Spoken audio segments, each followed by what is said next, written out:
singing. Actually, no, it wasn't singing. The sound coming out of its beak was hoarse, desperate, as if it were crying for help. And every so often, still turning round and round, it stretched its neck rather unnaturally upwards, waving its beak back and forth, like an arm and a hand trying to place something at a higher point, but not managing to reach it. In a flash, Montalbano jumped down onto the beach and pulled up a step away from the bird. It showed no sign of even having seen him, but immediately its spinning motion became more uncertain and unsteady. Finally, after making a very shrill noise that sounded human, the bird staggered as the wing gave out from under it, and it collapsed to one side and died. It danced to its own death, the inspector thought, shaken by what he'd just seen. But he didn't want to leave the bird to the dogs and ants. Picking it up by the wings, he brought it to the veranda, then went into the kitchen to get a plastic bag. He put the bird in the bag and ballasted the package with 2 heavy stones he kept around the house as ornaments, then took off his shoes, trousers, and shirt, and went onto the beach in his underpants and into the water until it was up to his neck.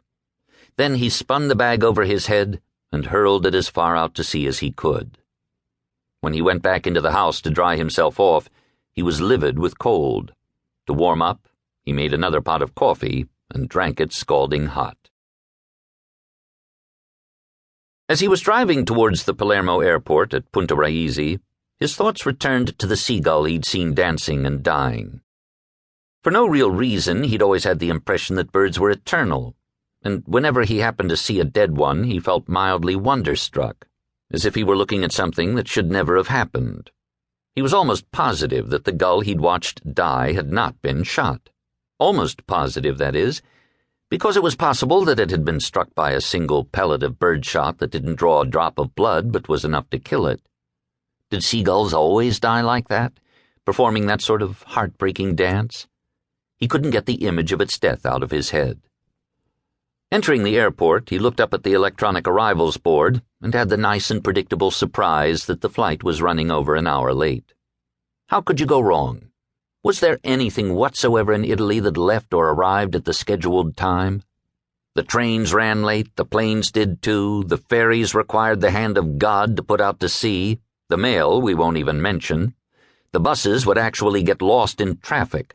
Public works projects were usually off by 5 to 10 years. Any law whatsoever took years before it passed. Trials in the courts were backed up, and even television programs always started a good half hour after the scheduled time. Whenever Montalbano started to think about these things, his blood would boil, but he really didn't want to be in a bad mood when Livia arrived. He had to find some distraction to make the extra hour pass. The morning drive had whetted his appetite a little. Strange, since he never ate any breakfast.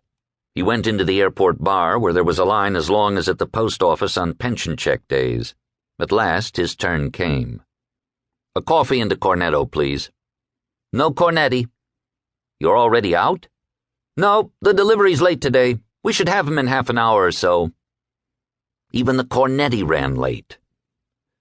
He drank his coffee with a heavy heart, bought a newspaper, sat down, and began to read. All idle chatter and hot air.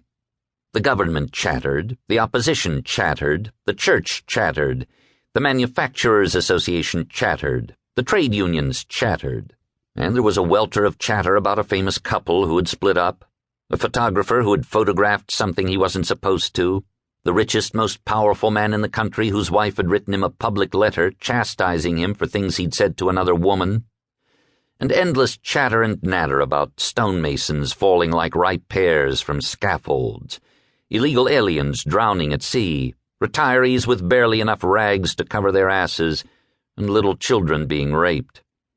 The papers chattered everywhere and always about every problem in existence, but always idly, without the chatter ever leading to any sort of understanding or concrete action. Montalbano decided then and there that Article 1 of the Italian Constitution needed to be revised to the following: Italy is a republic founded on drug dealing, systematic lateness, and useless chatter.